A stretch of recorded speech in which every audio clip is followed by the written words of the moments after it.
क्या आपने कभी सोचा है कि दुनिया का सबसे बड़ा देश रूस एक दिन हिंदू राष्ट्र बनने की तरफ बढ़ सकता है? नहीं, ये कोई व्हाट्सएप फॉरवर्ड या अफवाह नहीं है, बल्कि ऐसे संकेत सामने आ रहे हैं जो आपकी सोच को हिला देंगे। आज इस वीडियो में हम सिर्फ एक सवाल का जवाब नहीं देंगे, बल्कि उस छिपे हुए सच को खोलेंगे कि आखिर क्यों हजारों किलोमीटर दूर बैठा एक देश अचानक हरे कृष्ण की धुन में डूबता जा रहा है।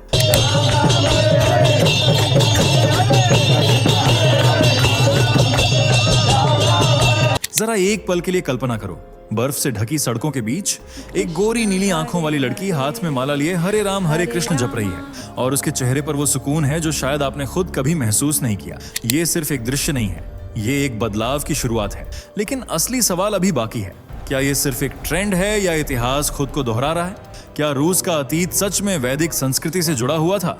और अगर हाँ, तो क्या हम एक ऐसे भविष्य की तरफ बढ़ रहे हैं इस जहां दुनिया की सबसे बड़ी ताकतों में से एक देश अपनी जड़ों की तरफ लौट रहा है? अगर आप ये सोचकर बैठे हो कि ये सब बढ़ा चढ़ाकर बताया जा रहा है, तो रुकिए, क्योंकि इस वीडियो में हम ऐसे सबूत दिखाने वाले हैं जो या तो आपकी सोच बदल देंगे या फिर आपको मजबूर कर देंगे सवाल उठाने पर। इसलिए वीडियो को अंत तक जरूर देखना, क्योंकि जो सच आप जानने वाले हो वो हर किसी को नहीं बताया जाता। चलिए दोस्तों, फटाफट कमेंट करके बताइए आपको ये वीडियो कैसे मिला। क्या आपने इसे खुद सर्च किया था या फिर ये अचानक आपकी स्क्रीन पर आया और आप रुक नहीं पाए क्लिक करने से? हमें भी जानना है कि YouTube हमारे सनातन की सच्चाई आप तक कैसे पहुंचा रहा है। और हाँ, अगर आप एक सच्चे सनातनी हैं तो अभी के अभी चैनल को सब्सक्राइब कर दीजिए, ताकि जब अगली बार कोई ऐसी सच्चाई सामने आए तो आप सबसे पहले उसे देख सकें। वीडियो को लाइक जरूर करें ताकि दुनिया को पता चले कि सनातन की आवाज अब दबने वाली नहीं है। तो चलिए बिना वक्त गंवाए बढ़ते हैं वीडियो के अगले धमाकेदार हिस्से की ओर। क्या सच में रूस हिंदू राष्ट्र बनने की राह पर निकल पड़ा है? क्यों रूस में ईसाईयत का दबदबा कम हो रहा है? क्या वजह है कि रूसी हिंदू धर्म का दामन पकड़ रहे हैं? कौन से सबूत रूसी जमीन को चीरकर बाहर निकले जिन्होंने रूसी इतिहास को सनातन से रंग दिया है? क्या वाकई रूस पहले वैदिक संस्कृति को फॉलो करता था? क्या है रूस का हैरान करने वाला इतिहास? जानने के लिए वीडियो के लास्ट तक बने रहें। और हाँ, वीडियो में आगे कदम बढ़ाने से पहले वीडियो को लाइक और चैनल को सब्सक्राइब करना ना भूलें।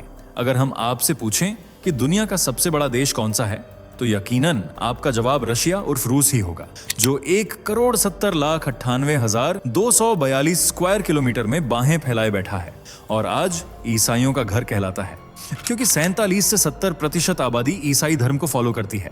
इसलिए यहाँ की फिजाओं में ईसाइयत की महक है, गलियों में चर्च से निकलने वाली प्रेयर की गूंज है और लोगों की जुबान पर जीसस क्राइस्ट का जिक्र है, जो अब हरे राम हरे कृष्ण में बदलता जा रहा है, जिसका जीता जागता सबूत है यह वीडियो।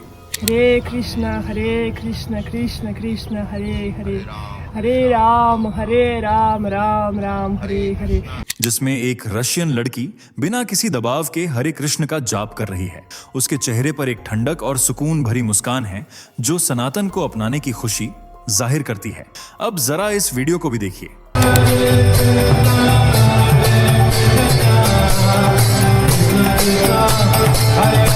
यह नजारा है रशिया के एक इस्कॉन टेम्पल का, जहां महिलाएं भारतीय हिंदू महिलाओं की तरह तन पर साड़ी लपेटकर हरे कृष्ण हरे राम भजन पर थिरक रही हैं।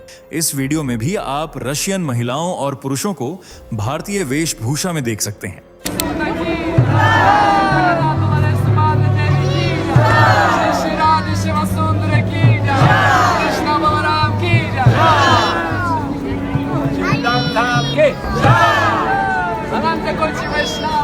ये सिर्फ वीडियो नहीं है, बल्कि रशियंस का सनातन से वह जुड़ाव है जो आज अंतरराष्ट्रीय स्तर पर सुर्खियां बटोर रहा है। जहां पहले रशिया की पहचान क्रिश्चियन कल्चर से होती थी, आज वही रशिया हिंदू कल्चर से चर्चा में बना हुआ है और कहा जा रहा है कि जल्द ही रशिया एक हिंदू देश बन जाएगा, क्योंकि यहाँ हिंदुओं की संख्या तेजी से बढ़ती जा रही है। इसके चलते हिंदू धर्म यहाँ के सबसे तेजी से बढ़ते धर्मों में से एक बन गया है, जिसकी वजह है इस्कॉन संस्था, जिसने 1970 के दशक में रूसी धरती पर सनातन को फैलाने की शुरुआत की। लेकिन क्रिश्चियन सरकार को यह मंजूर नहीं था, इसलिए इस्कॉन को इल्लीगल करार दे दिया गया। जब भी किसी अनुयायी ने प्रचार कर लोगों को सनातन से जोड़ने की कोशिश की, सरकार ने उसके खिलाफ सख्त एक्शन लिया और कई अनुयायियों को तो जेल में भी जाना पड़ा। लेकिन इस्कॉन ने हार नहीं मानी। और इसी जोश और सच्ची आस्था के बदौलत आज रूस के न्याय मंत्रालय के पास 70 से अधिक हिंदू धार्मिक संगठन रजिस्टर्ड हैं और हिंदू धर्म तेजी से पनप रहा है, जिसका अंदाजा आप यहाँ की बढ़ती पॉपुलेशन से लगा सकते हैं। सोवियत संघ के टूटने के बाद यानी 1990 के दशक में रशिया में हिंदुओं की संख्या सिर्फ कुछ हजारों में सिमटी हुई थी, लेकिन 2012 में स्रेदा अरीना सर्वे के अनुसार यह संख्या बढ़कर हो गई 1,40,000 यानी कुल पॉपुलेशन का 0.1% हिस्सा। वहीं कुछ सालों बाद 2020 और 2024 के बीच हिंदू संगठनों और association of Indians in Russia ने दावा किया कि हिंदू पॉपुलेशन 2 से 3 लाख के बीच पहुंच गई है। इनमें न सिर्फ इंडियन इमिग्रेंट्स हैं, बल्कि बड़ी संख्या में रूसी सिटीजन्स भी मौजूद हैं, जिन्होंने ईसाई धर्म का त्याग करके सनातन को गले लगा लिया है। ये वो लोग हैं जिन्होंने योग, भगवत गीता और वैदिक संस्कृति से प्रभावित होकर हिंदू जीवन शैली अपनाई है। भगवत गीता को पढ़कर लोगों के जीवन में बहुत बदलाव आया है, जबकि 2011 से 2012 के बीच भगवत गीता पर प्रतिबंध लगाने की कोशिश हुई थी, जिसका रूस में ही कड़ा विरोध हुआ। आज रूसी लोग तेजी से हिंदू संस्कृति से जुड़ रहे हैं और घर वापसी कर रहे हैं। जी हाँ, घर वापसी इसलिए कहा जा रहा है क्योंकि इनका इतिहास भी वैदिक संस्कृति से ही जुड़ा हुआ बताया जाता है, जिसके एक नहीं अनेक उदाहरण मौजूद हैं। अगर रूस के ऐतिहासिक पन्नों को पलटकर देखें तो समझ आएगा कि ईसाई धर्म से पहले यहाँ वैदिक संस्कृति का राज था। सिर्फ रूस में ही नहीं बल्कि पूरी दुनिया में सनातन का बोलबाला था, लेकिन बदलते वक्त के साथ लोग भटकने लगे और अलग अलग पंथों का उदय हुआ। इन्हीं पंथों ने अलग अलग धर्मों की नींव रखी और फिर इन नए धर्मों के लोगों ने हिंदुओं को लालच, डर और मजबूरी के झांसे में फंसाकर उनका धर्म परिवर्तन करवा दिया। इसी खेल की वजह से आज हिंदू धर्म पहले से तीसरे नंबर पर आ गया है। यही जाल रूस में भी बिछाया गया था, लेकिन इतिहासकार बताते हैं कि प्राचीन काल में मध्य एशिया और रूस के क्षेत्रों में रहने वाली जनजातियां, जिन्हें स्लाविक आर्य भी कहा जाता है, वे एक ही संस्कृति और धर्म का पालन करती थीं, जो हूबहू वैदिक संस्कृति की तरह थी। इसलिए ये स्लाविक आर्यंस भी हिंदुओं की तरह ही प्रकृति को पूजते थे। जानवरों, पेड़ पौधों, सूर्य, अग्नि, वायु, पानी और चंद्रमा सबकी पूजा की जाती थी। और यह बात आज से 1000 साल पहले यानी 10वीं सदी ईसा पूर्व की है, जब ईसाई धर्म को रूस में कोई जानता भी नहीं था। रूस की लोक कथाओं में कई ऐसे देवता और कहानियां हैं जो हिंदू पुराणों से मिलती है, जैसे इंद्रिक, जिन्हें लोक कथाओं और प्राचीन ग्रंथों जैसे द बुक ऑफ डव में सभी जानवरों का राजा माना गया है। इन्हें अक्सर एक विशाल जीव के रूप में दिखाया गया है, जिसका शरीर बैल जैसा, सिर घोड़े जैसा और नाक पर 1 या 2 सींग होते हैं, जबकि कुछ रूसी चित्रों में इन्हें हाथी के रूप में दर्शाया गया है। इतिहासकारों का मानना है कि रूसी इंद्रिक शब्द का मूल स्रोत संस्कृत का इंद्र शब्द ही है। मध्यकालीन रूस में जब भारतीय कहानियां में पहुंची तो इंद्र और उनके हाथी ऐरावत की छवि लोक कथाओं में मिलकर इंद्रिक बन गई। इसके अलावा स्लाविक मान्यताओं में 3 सिरों वाले देवता की कल्पना है, जो हिंदू त्रिमूर्ति यानी ब्रह्मा, विष्णु और महेश के समान है। इतना ही नहीं, रूस की प्राचीन स्लाविक भाषा और संस्कृत में इतनी समानता है कि उन्हें एक ही मूल का माना जाता है।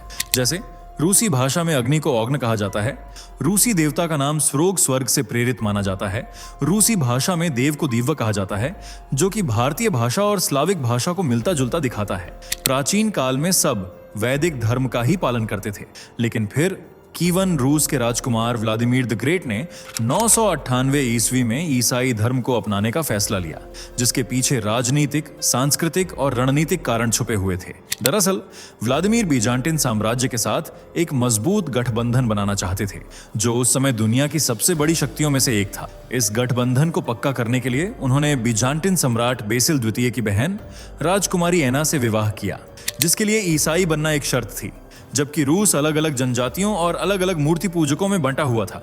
यह देख व्लादिमीर को लगा कि पूरे देश को एक सूत्र में बांधने के लिए एक ही धर्म का होना बहुत जरूरी है। अगर सभी रूसी एक ही धर्म को मानेंगे तो उनका देश एक सभ्य, शिक्षित यूरोपीय समाज की नजरों से देखा जाएगा और व्यापार के रास्ते खुल जाएंगे। इसलिए उन्होंने ईसाई धर्म मानने के लिए लोगों को उकसाया। लेकिन ऐसे में एक सवाल यह भी उठता है कि एक धर्म के रूप में व्लादिमीर ने ईसाई धर्म को ही क्यों चुना? तो इसकी भी एक वजह है। पौराणिक कथाओं के अनुसार व्लादिमीर ने इस्लाम को इसलिए नहीं चुना क्योंकि उसमें शराब पर पाबंदी थी, जिस पर उन्होंने मशहूर रूप से कहा था, पीना रूसियों की खुशी है, हम इसके बिना नहीं रह सकते। उन्हें यहूदी और दूसरे धर्म उतने प्रभावशाली नहीं लगे, तो जितना ईसाई धर्म लगा। व्लादिमीर के दूतों ने जब कॉन्स्टेंटिनोपल के हागिया सोफिया चर्च में प्रार्थना देखी तो वे उसकी सुंदरता पर इतने मोहित हुए कि उन्होंने व्लादिमीर को बताया कि उन्हें समझ नहीं आ रहा था कि वे धरती पर हैं या स्वर्ग में। इन्हीं सब बातों को देखते हुए व्लादिमीर ने अपने देश में ईसाई धर्म को प्राथमिकता दी और देखते ही देखते यह धर्म फलता फूलता चला गया, जबकि वैदिक धर्म की तर्ज पर बसे धर्म सिर्फ इतिहास के पन्नों तक ही सिमट कर रह गए।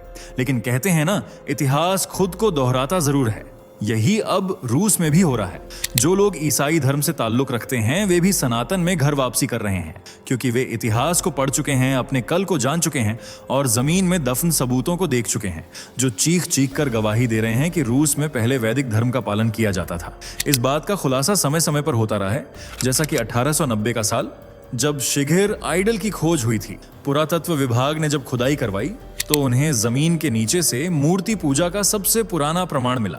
ये खोज रूस के यूराल इलाके में हुई थी, जहां से 11,000 साल पुराना लकड़ी का एक विशाल स्टैचू मिला था, जिस पर कई ज्यामितीय आकृतियां और चेहरे बने हुए थे जो प्राचीन मान्यताओं और प्रतीकों को दर्शाते हैं।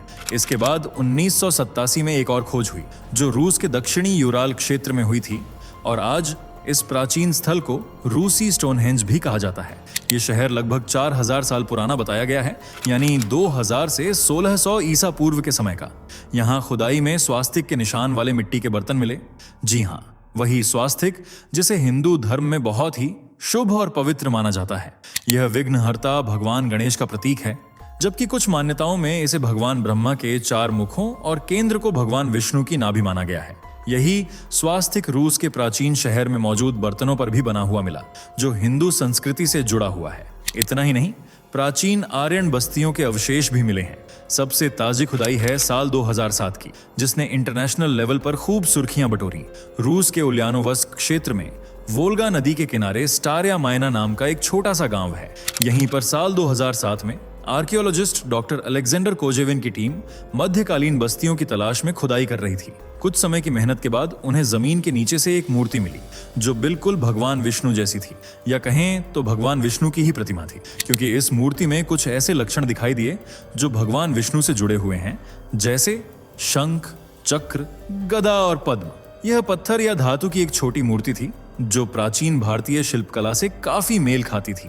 कार्बन डेटिंग और आसपास मिले सिक्कों के आधार पर इसे 7वीं से 10वीं शताब्दी का बताया गया। यह वह समय था जब भारत में पाल और प्रतिहार राजवंशों का शासन था। डॉक्टर कोजेविन ने दावा किया कि यह गांव आज भले ही छोटा हो, लेकिन 1700 साल पहले यह एक विशाल महानगर हुआ करता था। आज रूस का सबसे पुराना शहर कीव माना जाता है, लेकिन स्टारिया मायना की खुदाई से मिले अवशेषों ने यह साबित किया कि यह शहर कीव से भी कहीं ज्यादा पुराना और समृद्ध था और व्यापार के लिए खूब मशहूर था। प्राचीन भारत के सिल्क और मसालों का व्यापार रूस के रास्ते यूरोप तक होता था। इससे मुमकिन है कि भारतीय व्यापारी वहां बस गए हों और अपने साथ अपनी संस्कृति और मूर्तियां ले गए हों। यहाँ पर कुछ प्राचीन सिक्के भी मिले जो उस समय के अंतर्राष्ट्रीय व्यापार की बात को सच का रूप देते हैं। वहीं तय हथियार ये बताते हैं कि यह एक सुरक्षित और सैन्य रूप से मजबूत शहर था। अंगूठियों और गहनों पर भी वैसी ही नक्काशी है जैसी प्राचीन भारतीय आभूषणों में देखी जाती है। इस खोज ने यह दिखा दिया कि भारत का जुड़ाव रूस के साथ कितना ज्यादा मजबूत और प्रभावशाली था, और अब फिर से रूसी भारतीय हिंदू संस्कृति की तरफ रुख कर रहे हैं और तेजी से हिंदू धर्म की आबादी को बढ़ा रहे हैं। वैसे आपको क्या लगता है, क्या रूस कभी हिंदू राष्ट्र बन पाएगा या नहीं? अपना जवाब कमेंट बॉक्स में जरूर दें। अगर वीडियो पसंद आई हो तो इसे लाइक और शेयर करें। साथ ही YouTube फैमिली का मेंबर बनने के लिए चैनल को सब्सक्राइब करके बेल आइकॉन को प्रेस कर लें। धन्यवाद। दोस्तों, आपके स्क्रीन पर 2 और वीडियो दिख रही हैं, जिसे देखने के लिए आप स्क्रीन पर क्लिक करें। दोनों देखिएगा, बहुत अच्छी वीडियो बनी है।